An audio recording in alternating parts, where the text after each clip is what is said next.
Sveiki visi, esu Lukas, man yra 20 metų, gimiau ir augau Elektrėnuose, šiuo metu esu priklausomas nuo narkotikų, esu priklausomas jau nuo narkotikų 5 metus. Tai mano vaikystė gal prasidėjo nuo 1, mano tėvai buvo išsiskyrę, augau su patėviu, su 18 metų, 17. Buvo sunkių akimirkų, buvo lengvų, labiau rėmėsi į mamą, nes su patėviu buvo gan prasti santykiai. Šeimoje nesijaučiau reikalingas, mokykloje taip pat nesijaučiau komfortiškai, buvo sudėtinga tiek namie, tiek mokykloje patyčios, namie sunku, nėra kažkam įsikalbėti ir visą tai slegia, ieškojau, kur galėčiau pritapti, bandyti, aišku, lankiau kažkokius būrelius ir visur bandžiau vandensvidį, dziudo, kung fu. Tai pirmą kartą aš pavartojau 15-14 metų. Parūkiau pirmą kartą žolės, viskas kaip visą laiką prasideda nuo žolės. Žolė tai buvo toks visur toks girdimas dalykas, vyresni rūkė, tiek mokyklose girdėti buvo pasirodė smagus dalykas, iš kitų pasakojimų visą laiką norėjosi pabandyti, pasirodyti kažkokiam geresniam, keitesniam. Anksčiau prieš žolę rūkiau elektroninės cigaretės, pradėjęs buvau rūkyti jau intensyviai, rūkiau jas. Prasidėjo viskas nuo elektroninių cigarečių, to jau visi skysčiai, susidomėjęs buvau, jau rūkymas tapo jau į kasdienybę. Pradėjau ieškoti tik tai, ko galėčiau pabandyti, naujo galbūt, išmėginti kažką naujo. Iš vyresniųjų kalbų išgirdau apie žolę, apie visus tos narkotikus. Ir tas, gal visas mintis, vis tiek kaip gauti, kur gauti, galvoji, kad vis tiek norėtum pabandyti, nes atpalaiduoja, smagu, atrodo, visi linksminasi. Prasitariau vienam iš klasiokų mokykloje mokydamasis ir jis pasiūlė, jog kitą savaitgalį susitikti su juo ir parūkyti žolės. Ir su kuom aš sutikau. Tai atrodė gera galimybė pabandyti, išmėginti naują patirtį kažkokią. Sekančią savaitę atvažiavau pas jį, mes kartu pirmą kartą parūkėm. Jisai uždėjo, tas karbonkę sulankstė ir nežinau, pirmą kartą tokį susidomėjimų stebėjau ir buvo kažkas naujo ir pabandžiau. Tikėjausi, kad bus ta euforija, atpalaiduos, nuramins. Tačiau tas pirmas kartas įstrigo su tokia bloga patirtimi dėl to, nes nesijaučiau gerai, galvojau jausiuos gerai, bet pasijutau dar blogiau atrodo. Toks nerimas, kad dabar, kad nebūtų taip, kad visi galai išlystų. Ir tas nebuvo šiaip savo. Po kelių mėnesių bėgyje buvau pirmą kartą pagautas pavartojęs žolės, tėvų padarytas testas. Kažkaip po to karto taip nutraukiau tą vartojimą. Tikrai nevartojau, galvojau, kad tikrai to nekartosiu, nes rizikavau tiek savo mokykla, tiek mokslu, tiek ateitimi. Ilgai netrukus kažkaip prasidėjo, kad elektroninės cigaretės viskas, tai atsirado smailas vadinamas, išėjo gauti ten besimokant. Pirmą kartą mes ten pabandėm drauge.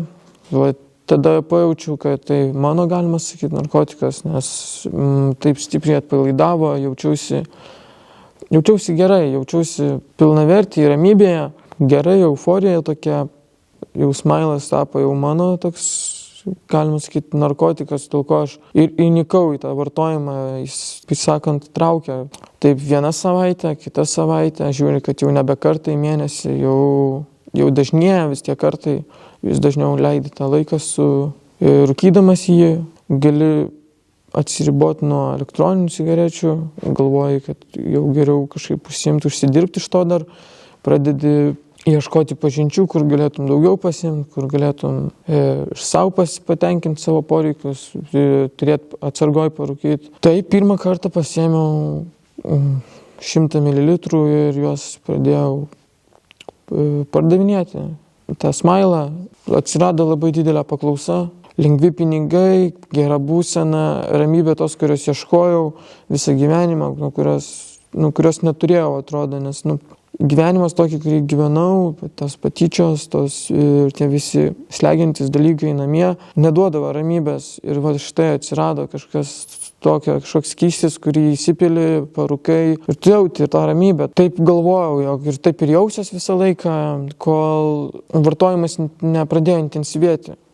Tai pradžioje tai jo, vadino TH smailu, po to, kai jau po to, jau dabar jau kaip suprantu, tai tas smailas ir TH, tai čia tiesiog tie patys miltai, kurie dirbtiniai kanabinoidai ir ten tų sintetika, ten nėra jokių ten tos žalės, kur kiti vadina, galvoja, kad ten THC, tas, ta tikras THC, jisai yra daug brangesnis ir toks pigus skystis negali būti toks, iš tikros žalės.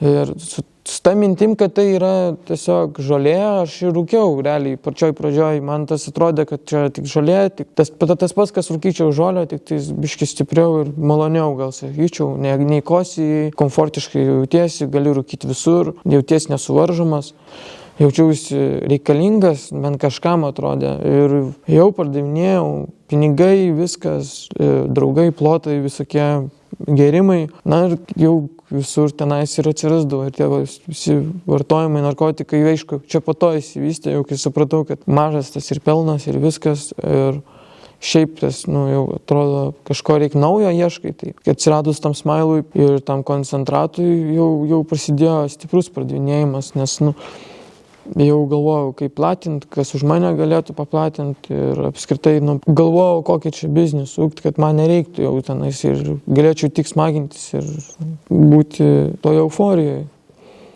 Atsirado noras labiau kažką naujo išbandyti, aišku, atsirado kontaktai, telegramas, visi signalai, visokie vikeriai. Tai kažkaip pradėjau tom domėtis, ieškoti tose grupėse, išbandžiau per tas kriptovaliutas, viską išsiunčiau ir gavau pirmus savo narkotikus. Nuvažiavau į vietą, tuo metu juos radau, paslėptus, padėtus, galima sakyti, prie medžio ir, kaip dabar šiais laikais realiai ir vyksta. Viskas perkama per tas kriptovaliutas, pirkėjo nėra kam paduoti rankas pinigų. Saugus nusipirkimas, kitaip pasakius, ir atrodo atsivėrė naujos galimybės dar gauti papildomai kitokių narkotikų. Prie viso to, tai tada pasiėmiau iš to smalsumo, pasiėmiau daug įvairių narkotikų, pasiėmiau ratų, gaidžio, kristalų, LSD, kokaino. Visko po truputį, nes galvojau, nauji metai jau greitai, viskas, to šventės, galvojau, išbandysiu visą tai. Tai kažkaip juos atidėjau, galvojau, parduosiu ar kažkam pasiūlysiu viską.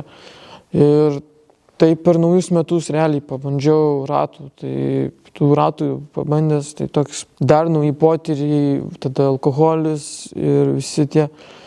Tokia euforija, visa galybė, gal sakyčiau, apskritai toks jau gera nuotaika, visokia muzika, atrodo, atradai tai, kas tavo, kažkaip sėsti nesėdau, dar kažkaip atokiau laikiausi nuo tų visų kristalų, visko, žinojau, kad, jau po to, aišku, blogai jautiesi, ir vis tiek tas smailas, viskas išliko mano pagrindinis narkotikas, kurį aš labiausiai vartojau. Nors jautiesi, jau pradedi jaustis tokioj, galima sakyti, kančioje, nes kiekvieną dieną atsikeli, tiksliau, net neatsikeli, o visą naktį net nemiegi, pradedi miegoti, užmiegi su tuo smailu, atsikeli vidury nakties, tada pradedi mušti athodai, vėl trauki, vėl rūkai, tada vėl tave išjungia, tu užmiegi, atsikeli, rytas atsikeli, jauties kaip zombis, supranti, kad visiškai nebekontroliuojasi, nes tas slegia, aišku, plus tos problemos, aišku, paranoja dėl policijos, dėl to, jog pagaus visą laiką, visada paranoja, visą laiką ant įtampos. Jau buvo tokie atgarsiai ir šiaip girdėjosi, kad, ne už kalnų galimai ir bus kažkas. Jaučiausi sekamas, nemeluosiu kažkaip, tiesiog kažkoks gal intuicija man sakė, kad, jaučiausi sekamas. Jau 17 metų, galima sakyti, jau nusprendžiau aš tą visą reikalą ryžt, nes supratau, kad nebegyvenu, egzistuoju, atsirado ta depresija, liūdesys toks, nes supranti, kad visiška šikna realiai.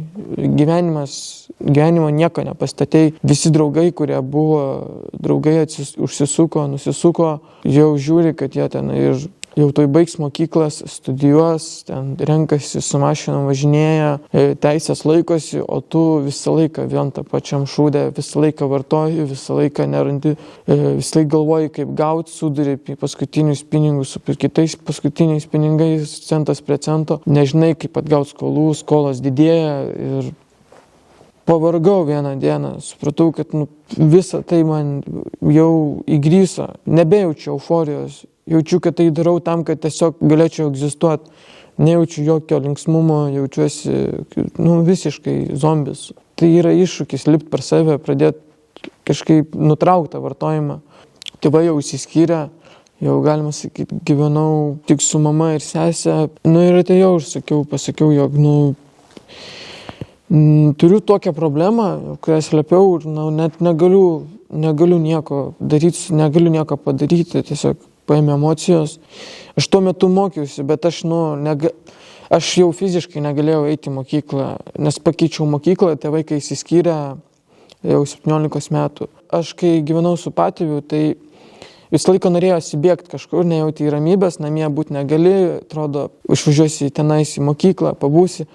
Taip grįžau mokytis į Elektrėnus. Ir tenais pradėjęs mokytis, aišku, galvojau, kad visi tie draugai bus kartu, viskas ten bus smagu, faina. Supratau, kad draugai tai mokosi kažkaip žiūri į ateitį, o aš visą laiką prabariginau, galima sakyti, prapardavinėjau. Ir pardaviau, galima sakyti, savo laiką ir savo jausmus tam narkotikui ir viskas įėjo iš po rankų. Negalėjau eiti į mokyklą, nes mokykloje jaučiausi atstumtas. Atsimenu, perėjęs tą mokyklą, su keliais žmonėm tik bendravau ir vos galėdavau išbūti tas kelias pamokas, nes vis norėjau pavartoti, gyvenau šalia mokyklos, tai per pertraukas eidavau pavartoti, aišku, imdavau dar į mokyklą. Kas 20 minučių turėjau pavartoti, turėjau eiti parūkyti, nuramintas, kažkoks nerimas, paranoja visą laiką,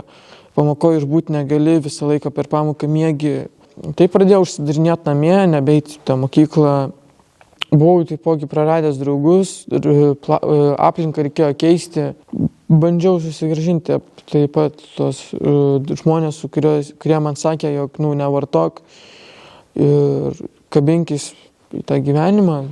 Aš laikiausi porą mėnesių, per tą porą mėnesių, tai be abejo, ten su draugais ir bandėm renginį organizuoti ir apskritai, dalyvauti kažkur kažkokiuose užsiėmimuose, kažkur bandyti save realizuoti. Bet visur pradėjo nesisekti, supratau, kad viskas prastai. Galvoju, visumoje viskas gerai, kaip ir nevartoju, bet man nebežinau, kaip linksmintis, kaip atsipalaiduoti, kaip vis tiek tokia suvaržytas jaučiausi. Buvau pradėjęs jau dirbau, darbas, namai ir toks galvoju, kad jau nieko negali, atrodo, kaip pasakyti. Irgi patekai į rutiną, kurioje negali atsipalaiduoti ir tai pradėjau kažkaip leisti savo alkoholį realiai. Pradėjau ribotis, aišku, visiems pasakiau, kad, aš ten narkotikų nevartosiu, tas senas, bet, galiu sau leisti alkoholį, nes alkoholis nebuvo mano mėgstamas dalykas. Kažkaip aš jį gerdavau, bet labiau linkęs buvau link narkotikų. Tai radau lyg pateisinimą, kad galėčiau išgerti alaus, galėčiau išgerti kažkur, būt smagiau. Ir vis tiek, atrodo, alkoholis tam kartu kažkiek padėjo, bet nejaučiau linksmumo.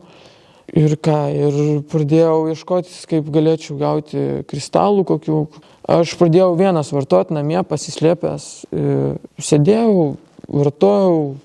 Aišku, prasidėjo ir suintensyvėjo ir vartojimas, ir tai rūkydavau žolę, tai kristalai, tai dar kažkas. Tai artimieji pradėjo nerimauti, sakyti, jog būsiu išmestas į gatvę, galima sakyti, ne tai, kad išmestas, bet nusigręš nuo manęs, kad pradėčiau tvarkyti savo gyvenimą, jaučiausi, kad kontroliuoju viską. Galvojau, kad galiu kontroliuoti, tai prabuvau realiai gatvėje, kažkur porą savaičių, kažkur pusę mėnesio, pusę mėnesio jo prabuvau gatvėje ir supratau, kad nieko neturiu, nei draugų, kas padėtų, nes kad kokie ten draugai, kai visi yra vartojami ir visiems rūpi tik pavartoti, o iš tiesų tu esi tik tais priemonė jiems gauti narkotikų. Nes jis realiai nereikalingas žmogus, artimieji visi nusisukę, viskas slysta iš po kojų, darbą praradau. Tai kaip priėmiau tą sprendimą, atėjau pas artimuosius, tai artimų pagalba, tai surado, kur aš galėčiau pasikreipti pagalbos, taip atradau vilties švyturį. Nedrąsiai, aišku, pradirbau su savimi, galiausiai pradirbau su tais kai kuriais dalykais, kurių man trūko, kurie gal slegia ir gavau tos, visumoje gavau pagalbą. Tie užsiėmimai, tos vadovo vedančios paskaitos, kurios rytais yra, pradėjo motyvuoti. Pradžioj kentėjau, po to jau pradėjo kaip ir viskas eiti gera vaga, dėl to, nes atsistatė jausmai, pradėjau geriau miegoti, pradėjau geriau jaustis. Tai šiuo metu esu čia jau 7,5 mėnesio. Susitaikiau su tuo, bandau susitaikyti dar iki šiol realiai su tom, kad ką aš dariau praeitie, kaip skaudinau artimuosius, kokias klaidas dariau, kad vis dėlto vis tiek praradau daug laiko ir daug gerų gyvenime dalykų. Nebaigiau nei mokslų, nei pasiekiau kažko. Atrodo, 6-7 mėnesiai padėjo susitaikyti, kad atrasti viltį, kad galiu atsistoti ant kojų, eiti, atradau motivaciją kažkokią, bandyti gyventi vėl per naujo, nesuvartojimu, kaip pasakyti. Stengiuosi kažkaip šiuo metu labai į priekį neplanuoti, stengiuosi dabaigti programą, dabar tikslas yra padaryti tos visus, dabaigti programinius dalykus, bet po reabilitacijos tai aišku yra mintis galbūt pradėti dirbti, susirasti kažkokią grupę žmonių, su kom galėčiau leisti laiką. Ką aš pasakyčiau dabar stebintiems, kas yra gal vartojime, tai pridurčiau tai, jog vis tiek reikia bandyti stotis, nors tai yra sunku, perlipti per save, bandyti kreiptis pagalbos, nes tai veda į pražūtį realiai ir iš to nieko gero nebus. Jeigu esi bandęs ir vis neišeina, tai nemanau, kad kažkas yra gėdingo prašyti pagalbos. Geriau kreiptis, čia yra specialistai tam tikri, kurie, manau, suteiktų kaip ir man tą pagalbą, kurios man reikia. Ir suprasi, kad gali vis dėlto gyventi blaivus. Mano planuose šiuo metu yra gyventi blaiviai, bandyti stovėti ant šio pamato, kurį dabar pasistačiau realiai. Dėl to ir esu pasinėręs į šią programą ir stengsiuosi toliau iš jos pasisemti kuo daugiau, kad išėjęs nedaryčiau tų pačių klaidų, kurias dariau prieš tai ir per kurias atkritau. Stengsiuosi gyventi blaiviai.